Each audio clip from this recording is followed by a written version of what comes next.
Eh, kembali lagi bersama kami para aktivis Forum Sawo Madam Semolowaru. Tidak bukan dan tidak lain di dunia lain. Saya sendiri sebagai aktivis Madam Semolowaru generasi muda, dan di sebelah saya Dewan Suro selaku senior Madam Semolowaru. Ya Pak. Untuk segmen kali ini adalah membahas tentang apa Pak? Pihak ketiga ya? Pihak ketiga. Mungkin untuk pihak ketiga ini mungkin teman-teman sudah pernah merasakan dan mengalami ya betapa perihnya dan betapa kecutnya kayak bawang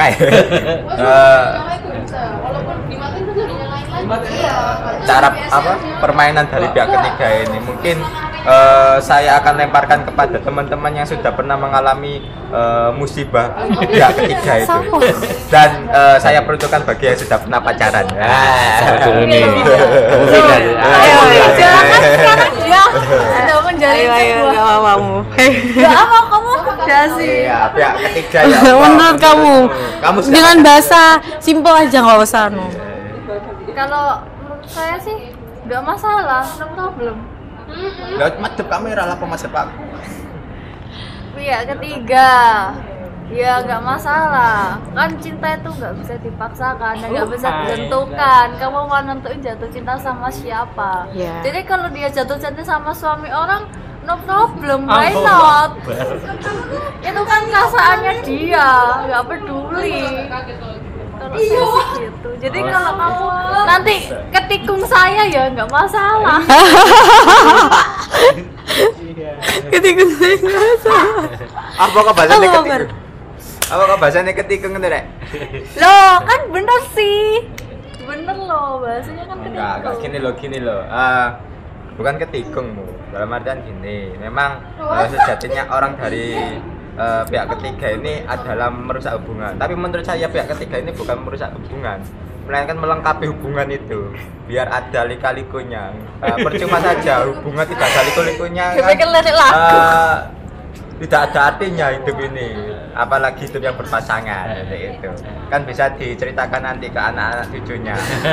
Kayak contohnya ya, misal Bu Vida ini pacaran sama Pak Didin Ya Tuhan. Astagfirullahaladzim. ada datang seekor kucing pihak ketiga ini ya, nyakar Bu Vida. Loh. Nah, kan ini bisa buat cerita kan buat anak-anaknya. Dulu loh aku pacaran sama Pak Didin lo dicakar-cakar. Terus nyakar sama Bu kucing. Loh kan bisa buat bahan candaan pihak ketiga. Jangan diartikan sebagai hal-hal yang negatif, malah membuat positif. Dalam dan ya itu tadi ada cerita-cerita yang bisa diambil hikmahnya itu. Itulah. Dan saya sendiri juga merasakan betapa senangnya ada pihak ketiga. Contohnya ya, saya punya pacar. Contoh. Contoh atau kenyataan?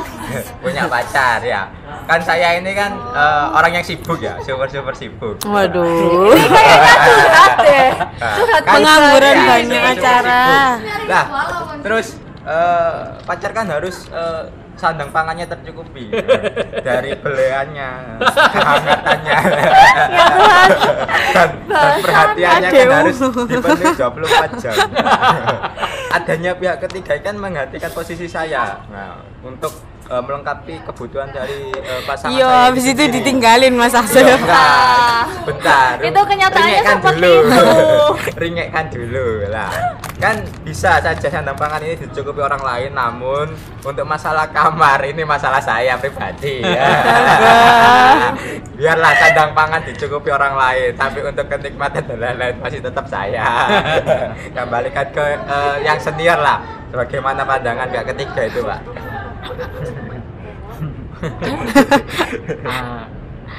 Seumur umur saya tidak pernah bahas yang sekonyol ini. Jadi Ekstrim banget. sebelumnya mohon maaf kepada pemelotot YouTube. Secara usia saya harus minta maaf betul. Ya begini, resikonya orang yang terlanjur keren di antara anak-anak muda seperti ini. Nah, bicara mengenai pihak ketiga, saya tadi amat tersanjung ya ketika Mufidah mengatakan bahwa bagi Mufidah tidak ada masalah, bahwa merebut suami orang itu tidak ada masalah. saya tadinya kaget, tapi lama-lama kemudian saya memaklumi begini. Mufidah yang lahir besar di tradisi skolastik. Skolastik itu tradisi pesantren ya. Tentu di sana mereka pernah diajari berbagai macam kitab. Ada kitab Tuluyun, ada Udulujen. Mungkin ada ajaran-ajaran yang orientasinya ke surat An-Nisa ya. Sehingga dalam tradisi skolastik semacam itu bagi Mufidah sesuatu yang wajar jika itu terjadi, pihak ketiga masuk di sana. Tetapi yang perlu saya garis bawahi, yang sekaligus mengagetkan saya itu adalah statementnya Asep. Kenapa ketika Mufidah mengatakan itu, Asep langsung membuat contoh Pak Didi. Nah ini kan saya yo kaget ya, rada seneng aja. Aduh. Iki nek ora wong omah iki aku iso teko dikongkon turu ngarepe lawang. Pengajian surat nanti, Pak. Jadi begini, masalah pihak ketiga ini kalau Asep tadi mengatakan justru itu pelengkap untuk mengukur sebagaimana setianya sebuah pasangan. Bagi saya, untuk membuat pasangan ini agar awet kesetiaannya, tidak perlu pihak ketiga, cukup kesetiaannya ini diformalin, pasti awet. Dibocah formalin. Kalau saya punya pendapat lain, pasangan yang harmonis itu adalah ketika satu sama lain tidak memaksakan kehendak dan satu sama lain saling memaklumi. Itu saja, simpel. Jadi yang namanya jodoh itu tidak harus lahir dari misalnya perasaan cinta, enggak, yang penting cocok itu aja. Nah banyak orang tiba-tiba di tengah jalan tidak jodoh ya karena tidak cocok. Banyak hal kok dirasa tidak cocok, akhirnya mereka berpisah. Nah sehingga untuk mengawetkan jalinan hubungan ini sebenarnya tidak perlu rumus yang berbelit-belit, cukup cari aja clue-nya bahwa untuk menjadi cocok itu apa saja, dan itu tidak harus hal yang besar-besar, cukup hal yang kecil-kecil aja, dimulai dari yang kecil aja, nanti akan ketemu oh cocok, ini cocok. Nah kalau cocoknya lebih banyak ketimbang tidak cocoknya, maka insya Allah akan awet. Itu saja menurut saya. Barangkali pasangan laki yang hari ini masih teruji kesetiaannya bisa bertemu tahunan. Loh ini tadi ngomongin pihak ketiga itu masalah percintaan toh. Sembarang Pak. Oh, saya kira jual beli kan juga ada pihak ketiga. Nah, berarti ugaden. Iya, makelar lah nih gue. Mau pacaran di makelar. Nah, kalau katanya ibuku dulu itu Pak, Le ojo sering-sering pacaran pas cilianku. Nek wong luruan pacaran sing ketelu itu setan. Nah, nek jarine ibu berarti pihak ketiga iki setan iki. Punya komentar apa iki? Lah Anda suka setan itu datang menggoda apa justru tidak suka setan datang menggoda? Manakala Anda pacaran? Coba doanya gimana kalau pas pacaran? Ya Tuhan, Lindungi aku dari setan yang terkutuk apa justru sebaliknya? tetangkan aku setan yang terkutuk. Nawa itu. Jadi gini. Lihat keadaan, Pak. Wah, Aduh. situasi Maksudnya situasinya gini, ketika saya butuh berdua ya saya nggak mau setan datang. Ketika saya mau beramai-ramai, lebih baik setan itu datang beramai-ramai dengan teman-temannya. Biar kita Rame-rame. Maksudnya lo. biar rame yang gawe. nanti kita buka forum diskusi gitu loh. Forum diskusi beramai-ramai kayak gini. Tapi Jawabnya kayak takut ya. Dia tuh takut Kayak kameramen iki. Ya pertama. Dia tuh cari yang pas. Cara si kameramen iki biar pertama. Ya keempat. Iya iya. Kita rek aja Mas, cita-cita lah. Anu Sep. Lebih baik Mufidah aja ya. Kamu Pertanyaan bisa apa dulu? Sep. Ya, ya, ya. Ya Tuhan, Mufidah lagi yang Jadi kena. Jin, untuk Mufidah ya yang teramat cantik sebisip ya. Jadi Fisik. saya melemparkan pertanyaan yang sebelumnya yang sudah terlontarkannya itu untuk Mufidah. Kalau misalkan pacaran nih, meskipun dari gerak-gerik tubuhnya, sikap gesturnya ini menandakan masih jomblo ya.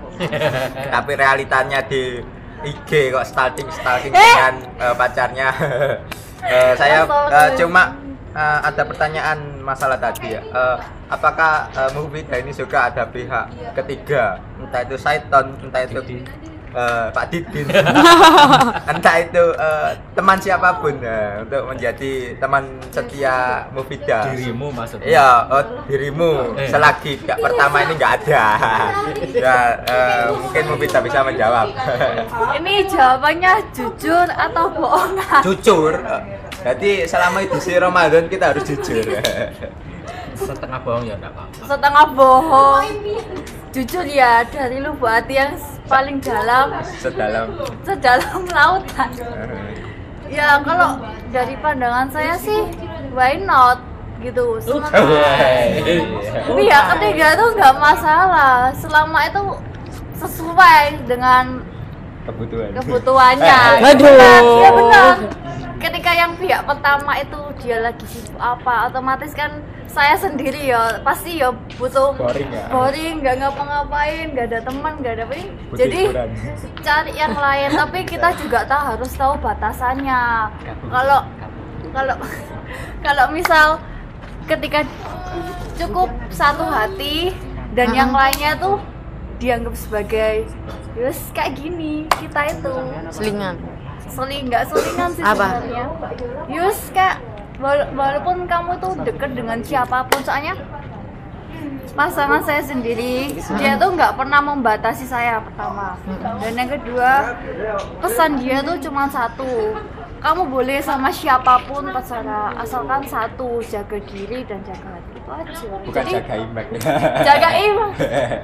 Imak. That's itu, dan itu pesan yang saya pegang, dan ibu saya juga pernah bilang. Tapi disetujui ya. Ibu saya tuh cuma bilang gini, kalau dia ngapa-ngapain itu biarin aja, dia sama siapapun biarin aja. Toh jodoh juga gak kemana, kalaupun kalian jodoh ya bakal balik, kalau enggak ya cari yang lain lah, ngapain bikin susah-susah. Ya, Pak Didin lo ada buat saya, ngapain saya galau. Ada. Jadi untuk Mufidah ini kesimpulannya why not ya? Why not? Karena pihak ketiga ini tergantung kebutuhannya memang. Nah itu menurut saya juga seperti itu dari awal kan. Pembukaan saya kan tadi memang pihak ketiga ini ada negatifnya, tapi ya ada positifnya lah. Untuk edisi Ramadan ini kita harus ambil hikmahnya saja, dan dalam artian positif itu ya juga kita perlu kaji seperti itu.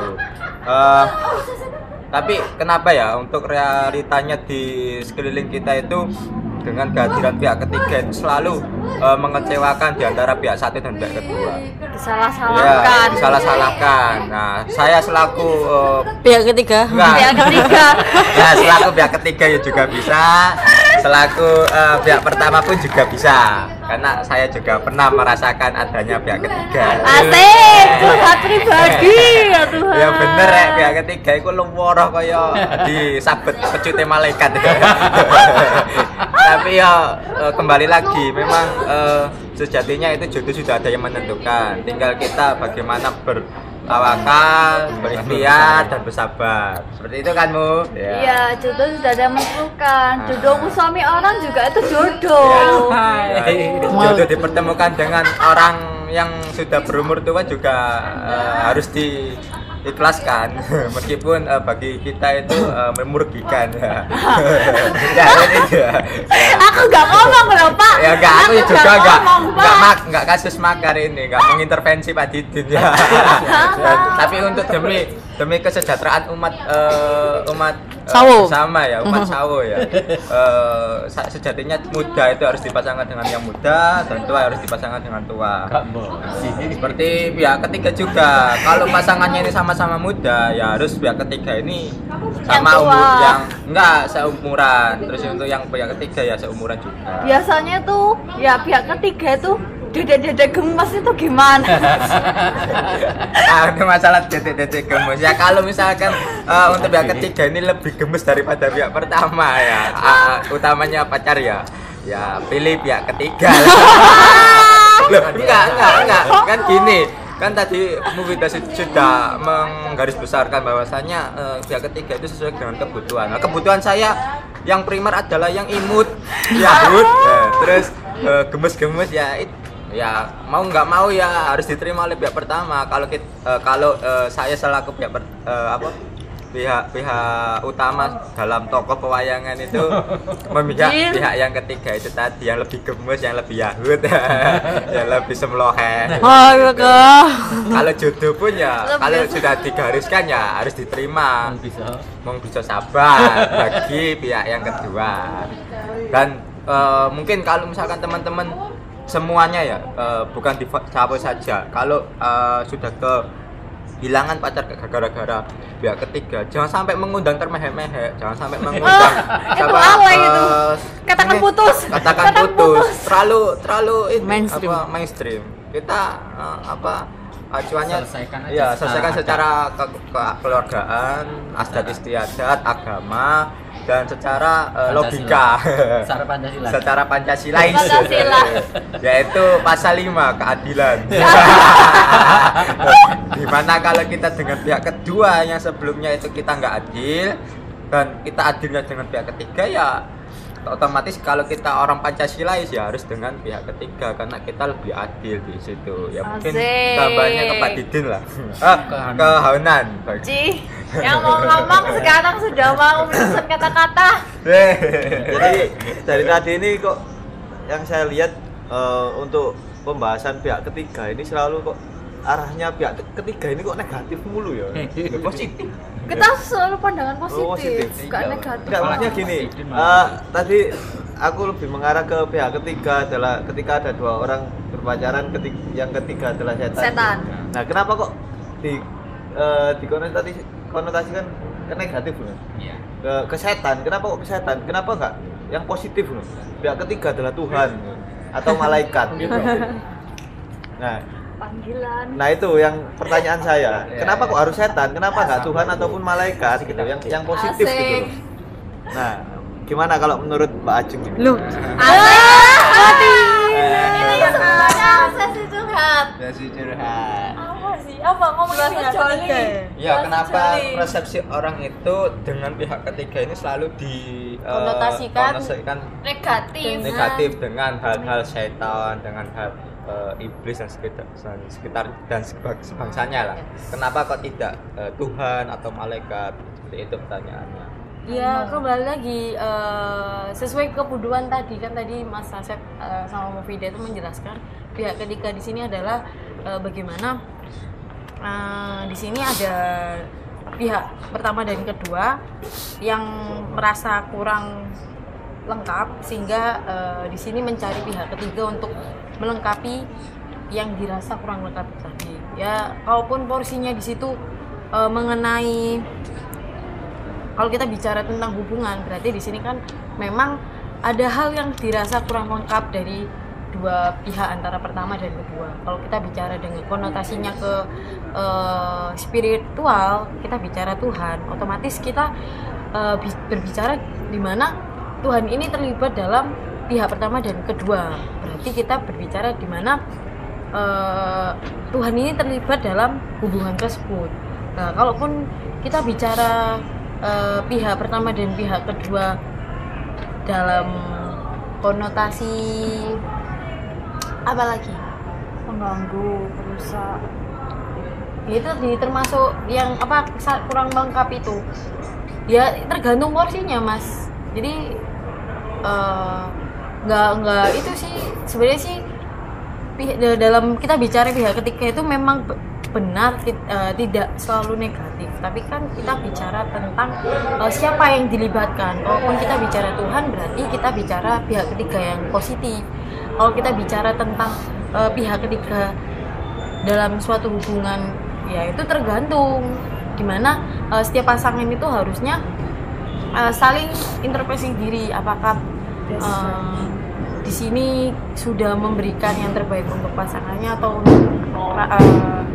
kurang saling memahami atau bagaimana. Tapi terasa ketika mencari solusi untuk mencari pihak ketiga itu perkara yang bukan mencari solusi tapi menambah masalah gitu. Yang pertama untuk laki-laki mungkin menambah budget untuk menambah budget. Ya, yang pertama menambah budget, yang kedua belum tentu dia akan mendapatkan suatu hal itu kita kembali lagi, kalaupun kita bicara perempuan dan laki-laki ya, belum tentu ketika kita memutuskan untuk dengan pihak ketiga ini kita merasakan hal kenyamanan lagi, terus mendapatkan hal yang lebih baik dari pihak kedua. Jadi saya sih itu tadi membedah antara pihak ketiga yang menghubungkan antara Tuhan dan soal hubungan, terus yang ketiga pihak ketiga dalam kurangnya saling melengkapi antar pasangan.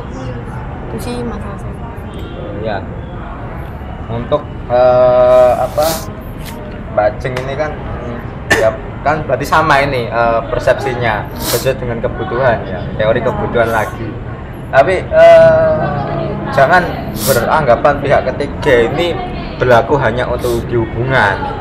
Ya, ada juga pihak ketiga ini diantaranya dalam sebuah perjanjian.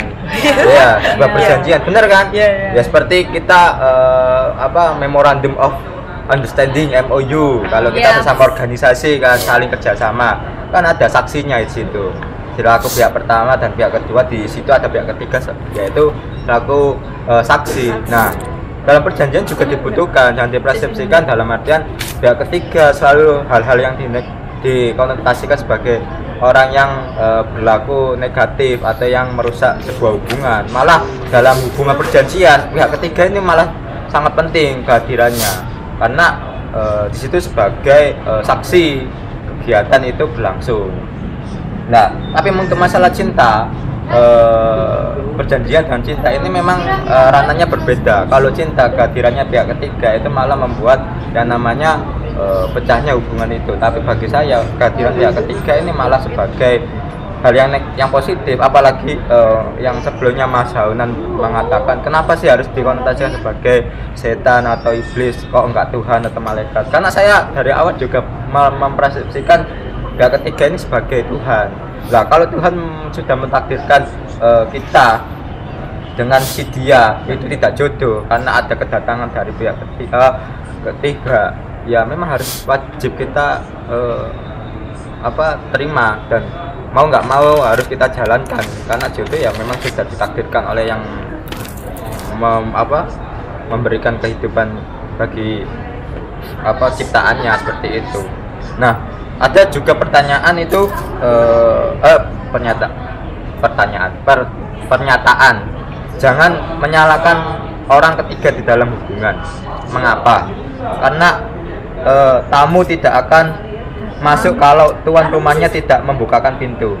Seperti itu. Jadi kalau tamunya berdiri terus di sana gimana, Mas? Kalau kita nggak ngebukain pintu kan sama aja kita kayak sungkan gitu kan, Mas? Pintu yang dimaksud ini adalah pintu hati gitu loh. Jadi kalau kita membukakan pintu hati bagi siapapun, ya jangan salahkan orang yang datang ke hati kita. Selagi kita pas pacaran, tapi kalau selagi kita pacaran itu pintu hati kita tertutup, ya nggak akan mungkin pihak ketiga ini akan datang. Seperti itu. Rasionalnya seperti itu. Mungkin untuk buka atau tutupnya hati ini karena itu tadi orang beranggapan bahwasanya kebutuhan yang dia rasakan itu masih belum cukup atau masih belum terpenuhi oleh pacarnya itu sendiri. Seperti itu. Itu kalau dalam hubungan cinta, tapi dalam perjanjian pihak ketiga ini memang dibutuhkan gitu loh. Mungkin ada tanggapan lain lah, ada argumen lain tentang pihak ketiga kok pengarahnya ke cinta terus. Ya nih. Oh no, apa lagi? Aku makan nih bingung. Movie dah. Ayo Nan. Ya, dari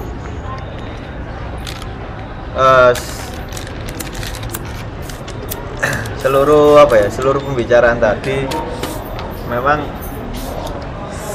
kalau kita membicarakan tentang ngomongin pihak ketiga di ranah Pemuda-pemudi. selalu arahnya ditarik ke masalah percintaan. Iya. Nah, terus apa rek?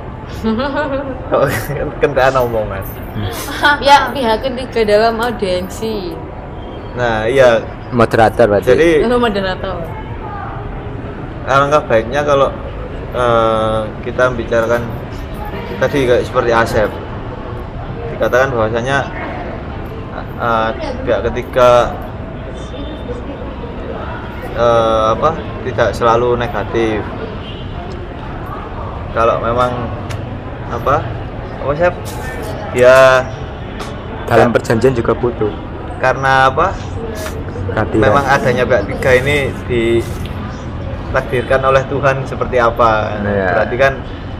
Berarti pihak keempat dong, Sep. Pihak ketiganya Tuhan.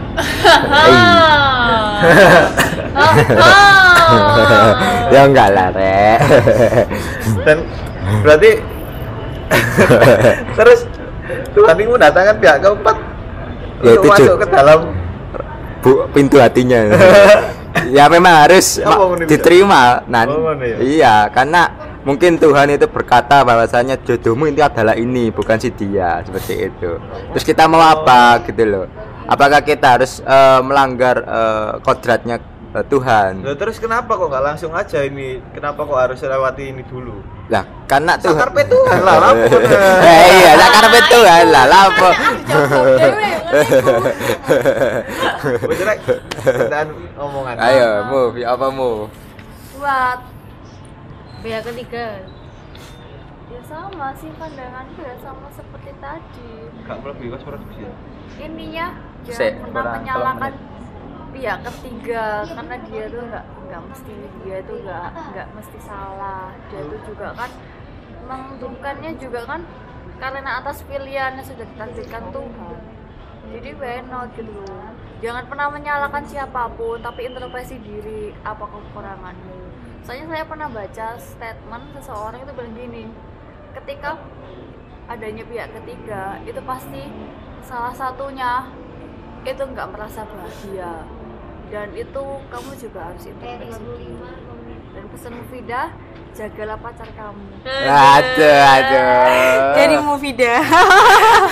Jadi dari semua rangkuman yang ada tentang statement kali ini bahwasanya untuk kehadiran pihak ketiga ini jangan sampai kita mengkonotasikan sebagai hal yang ya negatif. Tapi ada kalanya kita juga harus mencari pendapat yang lain dari narasumber. Nah, mungkin ada narasumber malah Melayu narasumbernya. Ya wis lah, untuk kali ini statement tentang ya ketiga cukup sampai di sini ya, karena mungkin sudah melebihi kos produksi. Untuk kali ini saya tutup. Wabillahi taufiq wal hidayah. Wassalamualaikum warahmatullahi wabarakatuh. Waalaikumsalam. Wassalamualaikum Muhammad. Sama-sama.